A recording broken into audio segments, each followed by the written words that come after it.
السلام علیکم ورحمۃ اللہ وبرکاتہ۔ آج میں آپ لوگوں کے سامنے توبہ کے تعلق سے چند باتیں عرض کرنے آیا ہوں، جس کے اندر میں توبہ کے تعلق سے بتاؤں گا کہ توبہ کیا چیز ہے، اور توبہ کی چند شرائط میں آپ کے سامنے رکھوں گا۔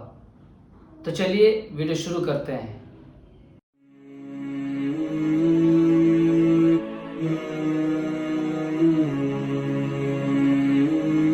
سب سے پہلے میں بات بتا دوں کہ اگر انسان سے کوئی گناہ سرزد ہو جاتا ہے تو اسے مایوس نہیں ہونا چاہیے۔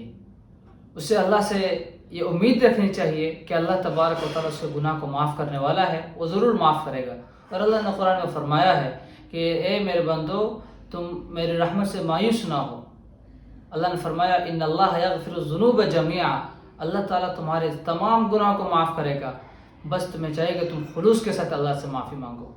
اور اللہ نے قرآن میں یہ بھی فرمایا ہے ان اللہ یحب التوابین، کہ اللہ تبارک و تعالیٰ محبت کرتا ہے توبہ کرنے والوں سے۔ جو لوگ اللہ سے توبہ کرتے ہیں اللہ ان سے محبت رکھتا ہے۔ تو چلیے ہم اصل ٹاپک کے اوپر آتے ہیں۔ سب سے پہلے میں بتاؤں گا کہ توبہ کیا چیز ہے۔ توبہ ایک عربی لفظ ہے جس کا معنی ہوتا ہے اللہ کی طرف رجوع کرنا، اللہ کی طرف پلٹنا۔ ہم میں سے بہت لوگ اس لفظ کو سن چکے ہوں گے، لیکن اس کا اصل معنی بہت کم لوگ جانتے ہیں۔ اب میں چلتا ہوں کہ توبہ کی کچھ ڈیفینیشن کی طرف، جس سے ہمیں معلوم ہو جائے گا کہ توبہ کیا چیز ہے، اور توبہ کا پورا جو احاطہ ہے ہمیں اچھی طرح سمجھ میں آ جائے گا۔ سب سے پہلا ڈیفینیشن حضرت عمر رضی اللہ تعالیٰ عنہ کا ہے، جو صحابی رسول ہیں۔ فرماتے ہیں کہ توبہ یہ ہے کہ آدمی سے گناہ سرزد ہو جائے تو پھر اس گناہ کی طرف آدمی نہ پلٹے، پھر اس گناہ کو دوبارہ نہ کرے، اس کو کہتے ہیں توبہ۔ یہ حضرت عمر رضی اللہ تعالیٰ عنہ کا ڈیفینیشن تھا۔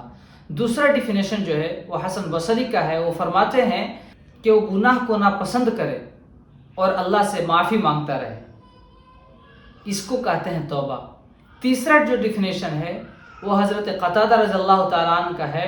وہ فرماتے ہیں کہ آدمی اپنے توبہ کے اندر خلوص کا مظاہرہ کرے اور وہ سچا توبہ کرنے والا ہو، وہ سچا توبہ کر رہا ہو، تو اس کو کہتے ہیں توبہ۔ انہوں نے اس ڈیفینیشن کو سورہ تحریم کی اس آیت کے ذریعے ثابت کیا ہے۔ فرماتے ہیں اللہ رب العزت نے قرآن مجید میں ارشاد فرمایا یا ایھا الذین آمنوا توبوا الی اللہ توبۃ نصوحا، کہ اے ایمان والو تم اللہ سے خلوص کے ساتھ توبہ کرو۔ تو ہمیں یہ بات سمجھ میں آئی کہ توبہ کا مطلب یہ ہے کہ آدمی اللہ کے سامنے خلوص کے ساتھ، سچائی کے ساتھ سچا وعدہ کرے کہ ہم اس غلطی کو دوبارہ نہیں کریں گے، اور اللہ سے معافی مانگے، اس کو کہتے ہیں توبہ، اور اس کی توبہ قبول کی جاتی ہے۔ اب چلیے توبہ کے کچھ شرائط کے اوپر بات کر لیتے ہیں کہ توبہ کے شرائط کیا ہیں۔ توبہ کے 4 شرائط ہیں۔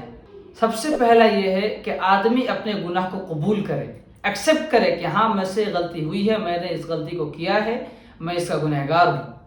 اس چیز کا ہونا ضروری ہے، اس احساس کا ہونا ضروری ہے کہ ہاں میں نے غلطی، اس لیے کہ جب تک یہ احساس نہیں ہوگا وہ توبہ نہیں کر سکتا، وہ اللہ سے معافی مانگ ہی نہیں سکتا۔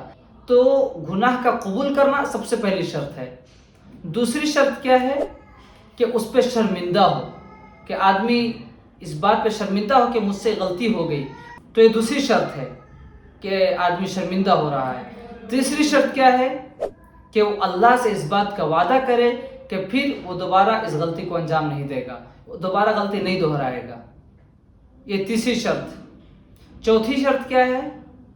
اگر یہ غلطی کسی انسان سے تعلق رکھتی ہو، مثلا اگر کسی آدمی نے کسی کا حق مار لیا ہو، کسی آدمی نے کسی پر ظلم کیا ہو، کسی آدمی نے کسی کو ناحق مارا ہو، تو چاہیے کہ وہ آدمی اگلے آدمی سے معافی مانگے، یا ناحق اس سے کوئی چیز لی ہے تو اس کو واپس کرے، اور اگر اس پہ ظلم و زیادتی کی ہے تو اس سے معافی مانگے۔ یہ چوتھی شرط تھی۔ اگر ان چاروں شرائط میں سے کوئی ایک شرط بھی اگر غائب ہے، اگر اس میں سے کوئی ایک شرط بھی اگر اس آدمی کے اندر نہیں ہے، تو سمجھیے کہ وہ آدمی توبہ نہیں کر رہا ہے، بلکہ وہ توبہ کا ڈھونگ کر رہا ہے۔ اگر ان 4 شرطوں میں سے کوئی ایک شرط بھی غائب ہے تو اس کا مطلب یہ ہے کہ اس کی توبہ توبہ نہیں ہے، وہ توبہ نہیں کر رہا ہے۔ تو یہ تھی کچھ توبہ کی ڈیفینیشنز اور توبہ کے کچھ شرائط جو میں نے آپ کے سامنے رکھے۔